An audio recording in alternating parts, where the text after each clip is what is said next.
This is a show about what rules us. Instead of conflict or force, we propose grace. Tolerance is good, forgiveness is better, but grace is ideal. Grace is empathy and favor for someone who has said or done something we don't like. It's the attempt to understand someone instead of simply condemning them to enemy status.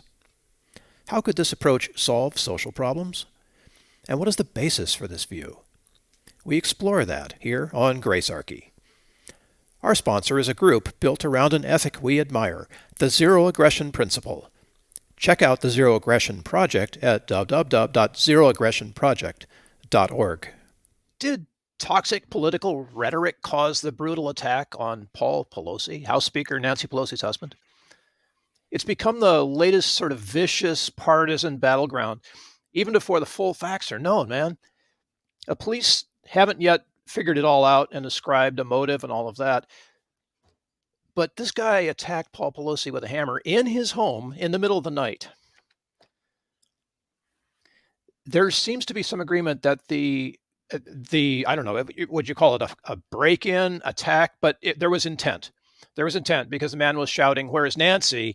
the whole time when she wasn't home. And Paul Pelosi's in surgery. By the way, we wish him well. And we do not ever condone violence, as do no harm libertarians on Gracearchy. 100%. I want to echo that same thing, and we wish him a full and speedy recovery as well. Absolutely. But Jim, I know we chatted like for 30 seconds about this the other day. Has political speech gotten out of hand? Let's get into it.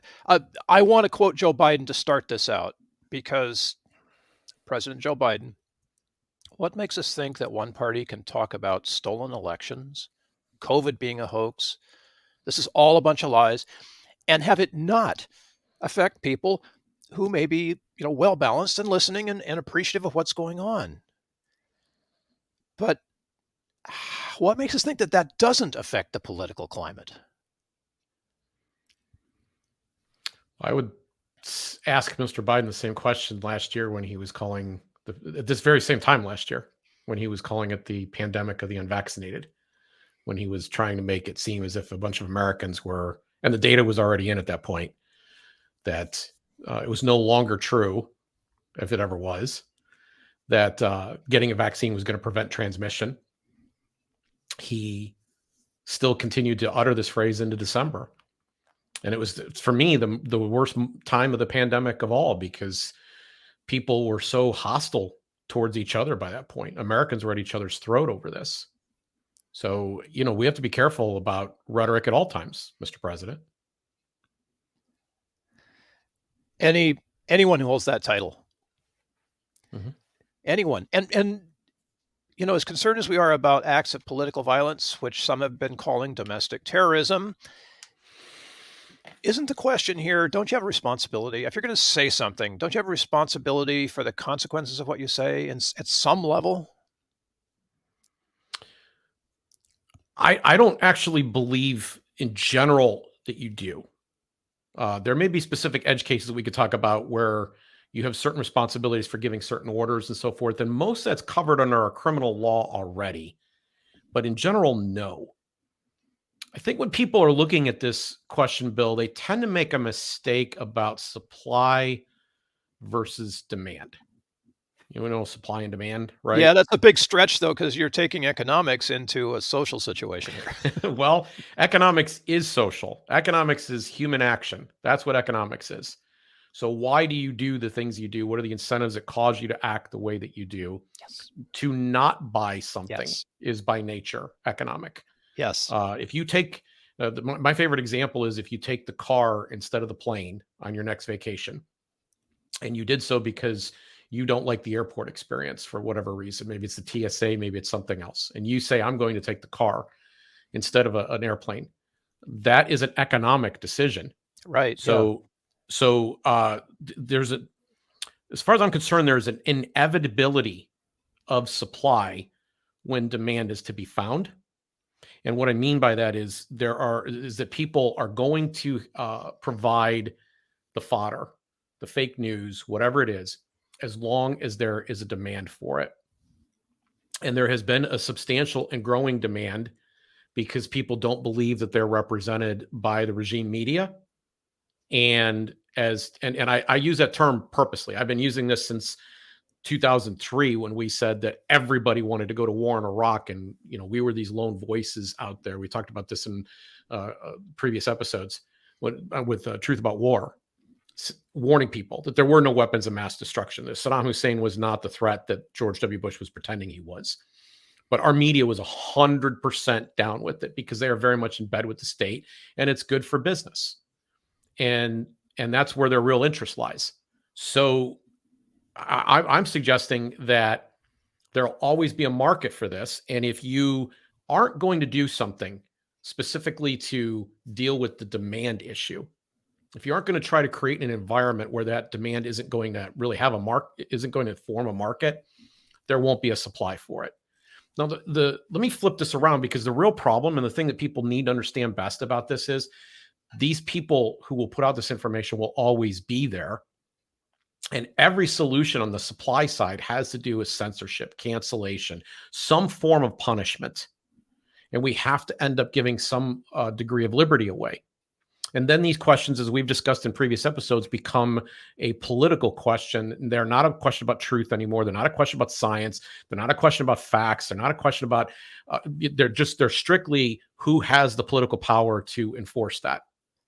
And inevitably, you run up against, we're going to have to do a whole episode about, I'm going to call it Babka's razor, where the other side's going to get the power eventually, right? So those are the only solutions on the supply side. And I'm arguing that the problem is on the demand side. Why do so many people want news that caters towards inciting additional violence, towards conspiracy theories? Like, what is it that's driving this behavior in the first place? And I think that's a multifaceted question to get into. Sure, yeah. There we can apply other solutions other than cancellation and censorship. So think about this. This is one last thing to say about this. Think about this, an odd twist.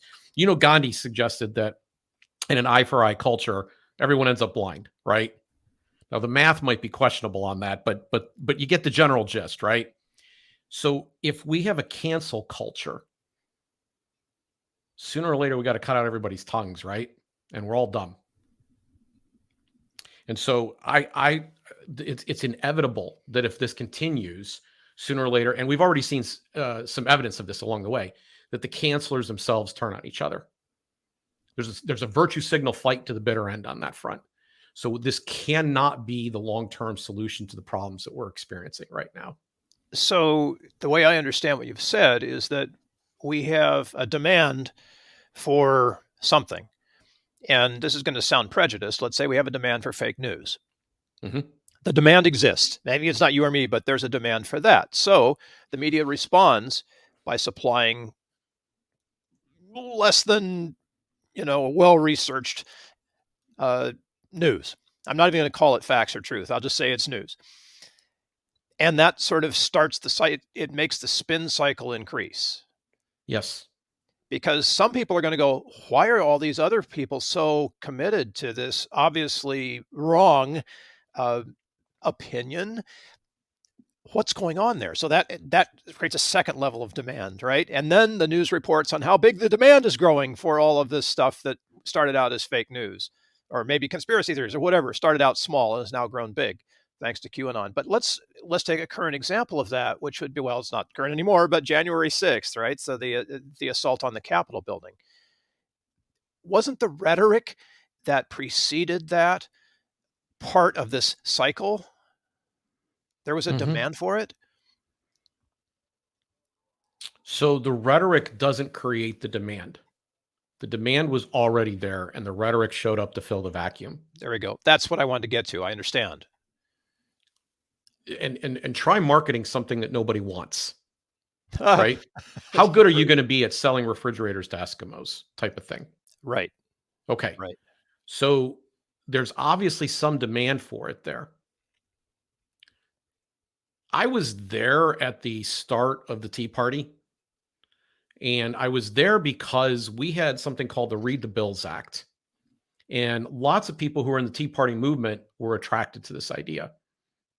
And I was invited to come and speak at various places. Every time I went and did this, I spoke out against some of the worst elements of this and encouraged people to focus on transpartisan solutions, stuff that was going to bring the country together, like the Read the Bills Act. Because honestly, if you were outside of the Beltway in Washington, D.C., everybody agreed with this. It didn't matter what your political affiliation was.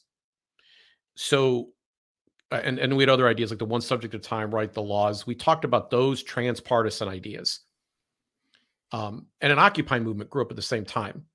And what we have right now is a disaffected group of people who've gotten very angry, and entire ecosystems has been built up around the fact that certain news that they expect to see and read and hear doesn't get credence or coverage. And that the media is very clearly willing to go to extraordinary lengths to try to correct facts, and in so doing ends up being on a side. And so increasingly, the patchwork solutions that have been applied to this have actually continued to. And what's worse about all of this is there seems to be, from my perspective, and I'm open to being proven wrong, that this seems to run mostly in one direction from the regime media, from the establishment sources, the New York Times, the Washington Post, CNN, Fox News, MSNBC. There seems to be like a track that most of this stuff runs on. And there's a difference in terms of the coverage that people are choosing for themselves now, because they don't trust those sources. And I think those sources have to have, I think maybe already past point, but they should have been having some pretty serious introspection. But, this kind of runs both ways. I mean, let's just, for example, this is an example that's kind of dear to my heart. I've met Rand Paul. He sponsored the bills I just mentioned. Right. Okay. Right. Rand Paul was attacked by his neighbor. He was tackled blindside while he was on a tractor and crushed onto the ground in such a way that his ribs broke and a lung got damaged. And he actually had to go into surgery, and it was actually pretty serious. And he was at the softball game where Steve Scalise was shot. And that was a Bernie supporter at the time. And at the time, I was like, this is not the Bernie support. This is not Bernie Sanders' fault. No. Bernie Sanders didn't put this person up to this. And the key thing is that's not how the media chose to cover it either. But Rand Paul, and this is an irony of this particular situation, Alexander Pelosi in March of 2020 wrote a tweet. Alexander Pelosi is Paul Pelosi's daughter, Speaker Pelosi's daughter. She's a documentary filmmaker. Rand Paul's neighbor was right. It's a direct quote. It's a direct tweet. Twitter pulled that thing down, which is fairly consistent for Twitter's policy. But she was actually endorsing at that moment an act of political violence against a sitting elected official. She was giving it her stamp of approval. I see how that works, and I think it'd be a good idea to introduce a more current stance on that. Can we? Well, we've got a clip conveniently. I'd like to share with everybody. This was just on Face the Nation over the past weekend.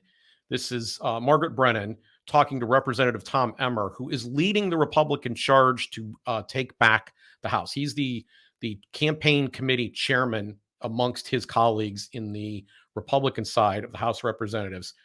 And he's denouncing violence, but he's going to defend the midterm focus on Pelosi. Let's listen to this clip. It's a little over a minute. I want to ask you about this when it comes to political violence. On your Twitter feed, you posted this video we're going to show just a few days ago where you're firing a gun and it says, "Enjoyed exercising my Second Amendment rights. #fire Pelosi." Why is there a gun in a political ad at all? It wasn't an ad. Hashtag I was or a tweeting tweet. out. I was tweeting out something that I had just #fire done. Pelosi with a weapon. Well, now wouldn't a pink slip be more fitting if it's about firing her? It's interesting, Why Margaret. a gun? It's interesting, Margaret, that we're talking about this morning. When a couple of years back, when a Bernie Sanders supporter shot Steve Scalise, which was horrendous when a Bernie and Sanders horrific, supporter which is why shot we Steve should Scalise, be not. I never heard you or weapons. anyone else in the media trying to blame Democrats for what happened. We need to stay We focused did on what we're all extensive doing. coverage of what happened to Steve Excuse me? Scalise. There's extensive Nobody news coverage, tried sir. to equate Democrats' rhetoric. People that I'm not say, talking about your rhetoric. I'm talking about what you posted. You're shooting a gun. Our viewers just saw it. Yeah, right. Hashtag fire Pelosi. Exercising our Second Amendment rights, having That's not fun, a debate about the shooting a Second gun. Amendment. Yeah. That's not a debate about the Second Amendment. Yes, it Hashtag is. fire Pelosi. Yes, it is. I'm Do you running not the campaign understand that that operation is for the suggestive to Republicans. people who are in a bad state and in this current environment, how risky it is? As you're talking I about the importance of disagree with you, lowering the rhetoric. I disagree with Why do you Margaret. leave that up? Again, I never saw anyone after Steve Scalise was shot by a I'm Bernie talking about Sanders right supporter now. trying What to just equate, is happening equate Democrat rhetoric with those actions. Please don't do So he's right. This shouldn't have been done. She's purposely making this equation. She wants there to be every time. Okay, so we're doing a show right now. Okay, and it's possible that somebody in our audience at the moment, even though we have laid out at the beginning that we don't want to be violent, even though and we oppose it, even though we've wished Paul Pelosi well, and we want a quick and speedy recovery, even though every other episode we've talked about has been consistent with that point of view, then there is still the opportunity that someone could pick up a coded message of some kind that's in their head or get off in some way and then go out and do something that they shouldn't have done. And her comparison, listen, everybody understands pretty well that the congressman was inside of a gun range and that Nancy Pelosi does not agree with broad, open gun rights, right? She's opposed to that. There's no way that there was an intent on his part to suggest that you should go shoot Pelosi. That's not in the ad. That's something she's applying to. In fact, maybe we should stop and do a test on her mental health right now, that she sees that in there, that she thinks that that's what was being suggested to her, because there's no way that that's what was being suggested in the ad. And it was completely consistent to have those two things there. But this is the direction that they've gone. There's been several times where right-wing violence, which is wrong, abhorrent, and bad, has been equated, but it hasn't been done on the left side like it was. And this Steve Scalise shooting, I mean, he was just the one guy that got it. I mean, everybody had to run for cover. This was a congressional softball game, and a shooter shows up and starts doing what shooters do. He's trying to affect a mass casualty event. And there were other Republicans that were shot at and so forth.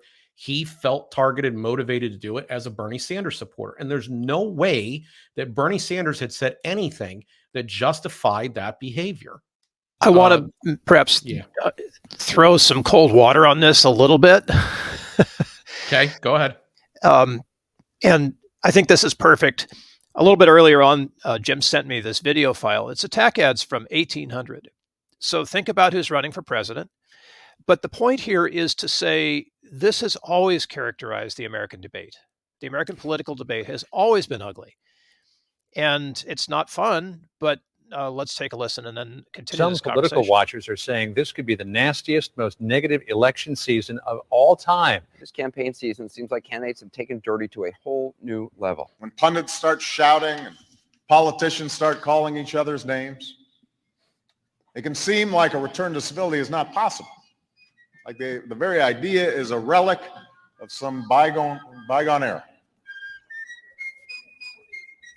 John Adams is a blind, bald, crippled, toothless man who wants to start a war with France. While he's not busy importing mistresses from Europe, he's trying to marry one of his sons to a daughter of King George. Haven't we had enough monarchy in America?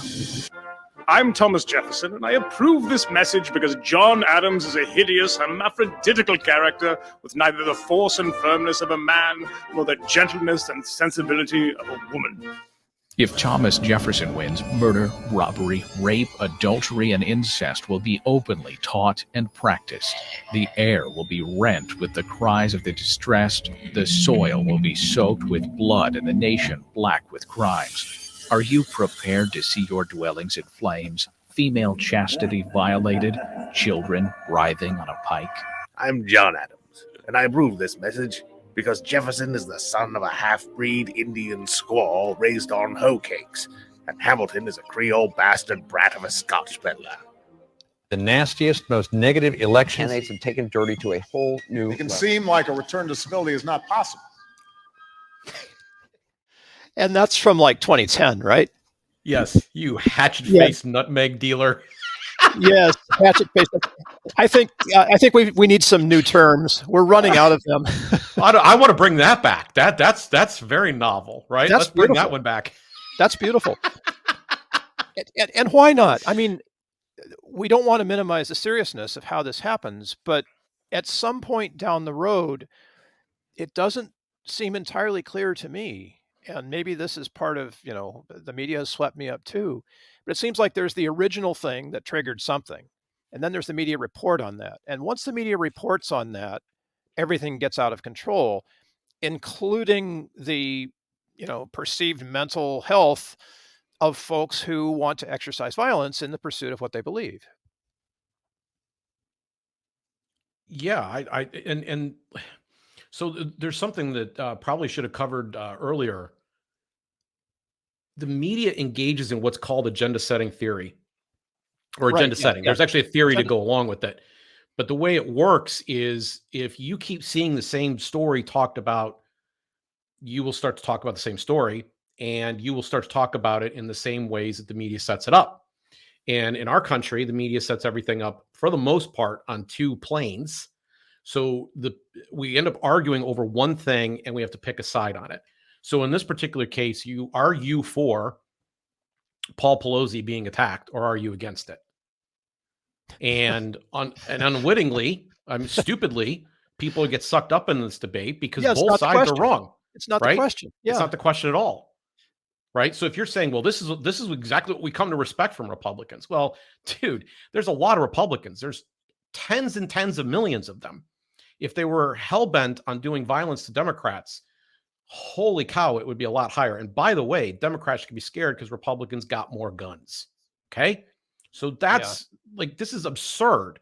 And then the flip side is that the Republicans start fighting back on this stuff. Well, no, we wouldn't do that. We didn't endorse that. We're not for, violence. So instead, we're going to go start talking about a conspiracy theory where the Democrats set this whole thing up to kind of snooker you all right before the election. So Paul Pelosi started getting brained with a hammer for the benefit of the Democrats, his wife trying to hold on to the speakership. Really? Yeah, that's not the story. It's not the story. I mean, it's news, but it's not the core of the issue here. Yeah. So when a tragedy like this happens, when there's a crime that's been committed, we talked about this on school shootings already. The best thing that you can possibly do is wait for information to start to come in before you start rendering judgments. Now, the drive-by media didn't wait a second. They were totally ready. And this is, and so you can start to understand why, because the stuff that comes out next from the people on the right is appallingly bad, and about conjectures about Paul Pelosi's character and so forth, and what actually happened at 2 o'clock in the morning. But you can start to understand why they have these alternative sources and come up with these theories, because they are being blamed. This was their true representative showing up to the House with the hammer. Yeah. And it's all this covered on the media. And you see the congressman having to defend, right? Engaging in lawful behavior, honorable behavior. Going to a gun range and using your weapons is an honorable thing. Folks, practice weapon use. Okay. If anybody see Ukraine, you see what happened over there? Practice your gun use. Okay. How about the illusion, let's call it an illusion. It is in fact a fact that on this ad, he had Fire Pelosi. What about the interpretation of that? The media wants it a certain way. Reasonable Republicans want it a different way. What's the grace point on that? So we're stuck inside a conflict machine. Both sides of the political divide, Republican and Democrat, and the media are all in on this game. It's the whole drive is to get you and me to fight with one another, so that power can be acquired by one side or the other. That's the whole game. And so we rarely talk about issues in a serious way. And we rarely take the time to consider whether or not the government should actually be engaged in these issues. Both sides simply want power. Both are peddling and selling that power. And the best way to get it is kind of a divide and conquer strategy. So, but in the dividing, you, me, the people in this audience, we don't win. Somebody has to lose, guaranteed. We've talked about this before. When the conflict machine's in place, someone has to lose. But the only winners, if there are any, are the people that actually win the election and get elected in power, and they get to sell that power out. And I guess we should ask, what are you really doing with all that power, those of you who are elected? Yeah. I mean, that's really the core of it. So you got power, now what? And every president who's been elected promises a certain chunk of things and delivers a smaller chunk with the available power that really is at their control when they sit at 1600 Pennsylvania, or when they, are Speaker of the House, or when it's if we looked at this from a results-oriented place, our decisions will be much different. Yeah, I think it was just episode 19 that we covered this in, but it was in one of the recent episodes. We actually talked about the notion that it's like it's like prison gangs. You're stuck in a prison, and the existential stakes have been raised very, very high, and you almost feel like you have to choose a side, right? Otherwise, if you're not in one of the two gangs, you could be the one that ends up getting destroyed. And I don't want anybody to forget here as well that politics, so war is politics by other means. The reverse is also true. I mean, look at the number of things that politicians suggest we should have a war on drugs, a war on poverty, a war on illiteracy, war on this, that, and the other. They're selling war. They're selling violence. That's what they have. They have guns, and they're able to say to you, here's what you will do. And if you don't do it, we will send men and women with guns to set you straight. They're able to steal money away from people that didn't want to give it in the first place to fund whatever programs they want. And the winner gets to fund those things. And the existential heights keep getting raised and raised and raised and raised and raised. And who's going to get control over this power? Who's going to time out a second? Because it's Republicans that are the Second Amendment gun rights people. I'm not talking about the Second Amendment here. I'm not even remotely close to talking about that. No, I'm talking about the fact that the government funds cops. You don't do what they want you to do. They knock on, they show up at your door. But we have a right to own guns so we can shoot back if they show up and we don't like it, right? That's the purpose. We'll have to get into that another a separate episode, right? But yes, but you can't sit on both sides of that fence, right? No, and I don't want to, but I don't want to get off base from where we're at with this this conversation here today. What happened in this particular situation is that a man went into someone else's home. He apparently is not mentally stable. We don't know yet. Like there's a lot to learn about this. There's been media reports. His an ex-girlfriend has spoken up about him. I'm not ready to accept that information until we've had a better chance to validate and learn more, which comes over time, and about what it is that motivated him. But the idea that somehow or other his motive was set in place by Tom Emmer or by anybody else that's running for office right now, that they would want to see that. There's no evidence for that point of view. And you can't say that a man standing in a gun range, which is a place that people who have guns gather to practice, to rehearse, to make sure that they're using their tool correctly, that somehow or other that is an act of violence, that somehow or other that is an act of death and destruction, so in a crime, you have to have means, motive, and opportunity, right? Yeah, there's no motive here. There's zero motive, and there's no organization of an opportunity. Okay. You can't just simply say, well, they have guns, therefore they want to go do bad things. That's cheap, that's weak, that's irresponsible. That's what I wanted to hear. Nuance, science, all of it. That's exactly what I wanted to hear. Because with all of the attempt to link crazy conspiracy theories together into some kind of unified purpose in life, unless that purpose actually resonates on a gut level, you're not going to get anywhere. It's going to fizzle out. It might make a lot of noise, like those 1800s presidential ads, or like any of the ads we hear today. But is it really going to achieve anything? In this particular case, it seems to me that when you see conspiracy behavior, number one, you're hearing the voice of people who feel very weak, out of power, right? So they they try to explain their failure by explaining just how despicable, just how evil, just how well organized and efficient the bad guys are. And then they're going to start trying to find ways to get around that and also speak to each other and understand each other and identify each other, because no one wants to be alone in that point of view. So you see this. It's interesting. I want to take on this conspiracy thing. Can we do that for a second, Bill? Yeah, we've got a little bit of time. All right. This is analysis that you're only going to get here, ladies and gentlemen. And that is that we tend to try to do things, we try to use some of the tools that Rene Girard supplied about mimetic rivalry and the scapegoat.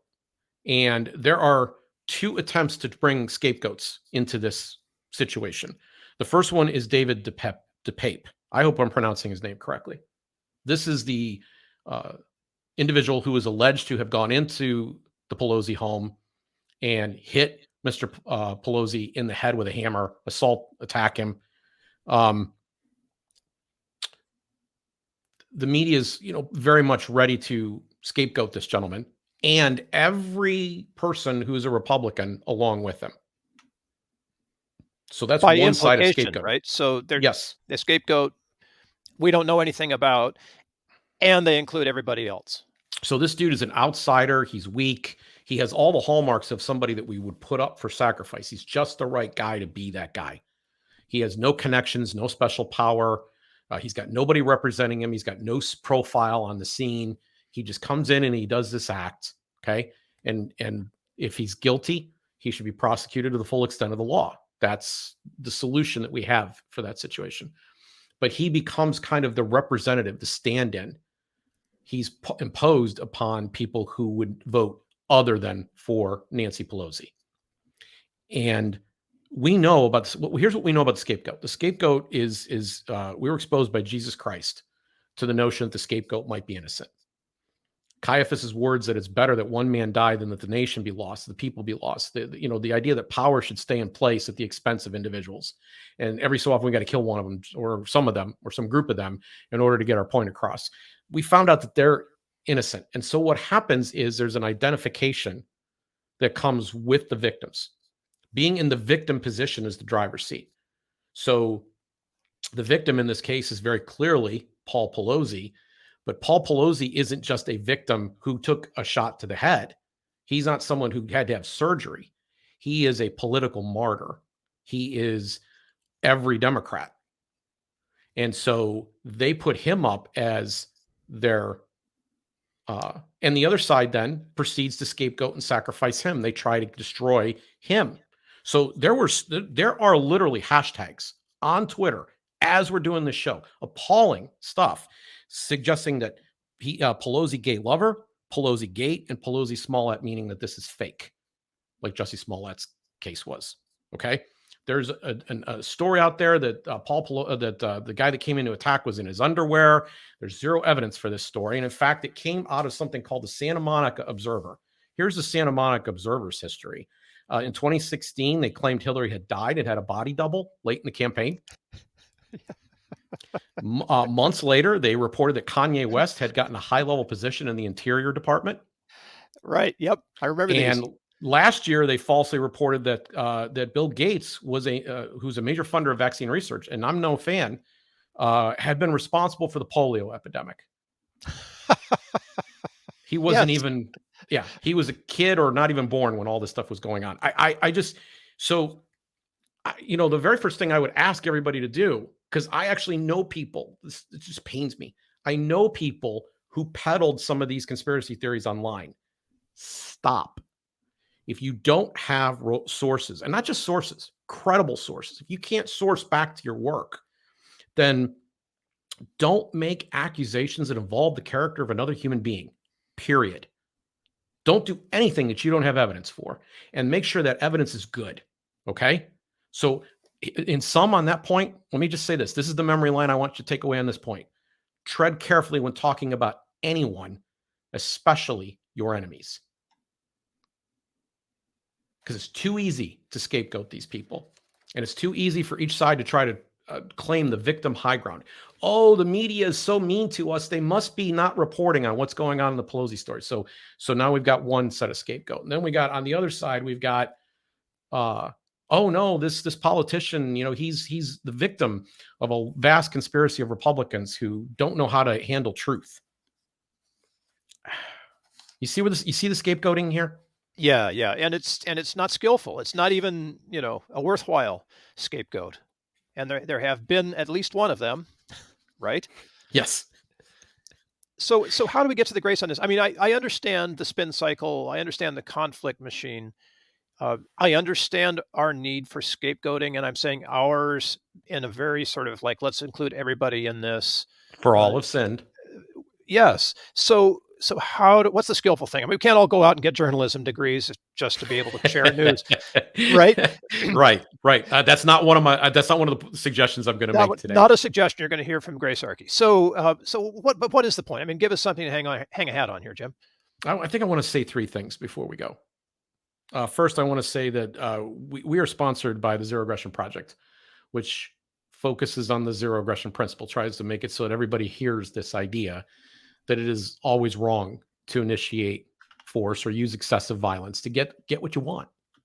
And essentially, that's what politics is. We agree that we're going to go ahead and use excessive force or initiative force to get what we want. And that's wrong. So this power to steal and then use the money as you see fit, this power to coerce people that the state has, to send cops to the door on a variety of questions that have nothing to do with actual crime. This is a bad thing, and we've got to get rid of this, because this is what makes the stakes so high, where people think, well, we've got to fight. We have to go to war with our neighbors, that everything's at stake. Every election becomes hugely consequential, and people get a little too lathered up. And I would argue that both this person who invaded Pelosi's home and actually committed violence that is reprehensible and inexcusable, and Martha and Ms. Brennan on Face the Nation, trying to equate going to a gun range with being a violent person. Across the board, the rhetoric is completely over the top, and it's because the stakes over who's going to run the world are so high. Second, I want to speak out against censorship and cancellation. Increasingly, that's been the arc of this show. We've had more and more episodes about this. The whole argument of cancellation has a flat earth quality to it. It's so simple that it ends up being completely wrong. It doesn't represent events accurately. And grace is literally the effort to try to understand, especially people that are harder for you to understand. It's extending favor that's not merited to people who don't deserve it. It's saying, hey, wait a minute, dude, what's your issue? I want to actually understand. I want to hear you, and I want to understand. So there's no easy answers here. The grace approach is to model the world that you want. We've heard the phrase, maybe people dismissed it as too trite, but it's right. Be the change you want to see. And finally, I want to say, if we're going to model the world that we come and we can be the change, I want to make it clear it's not going to be easy. But make sure that your words and acts are characterized by grace.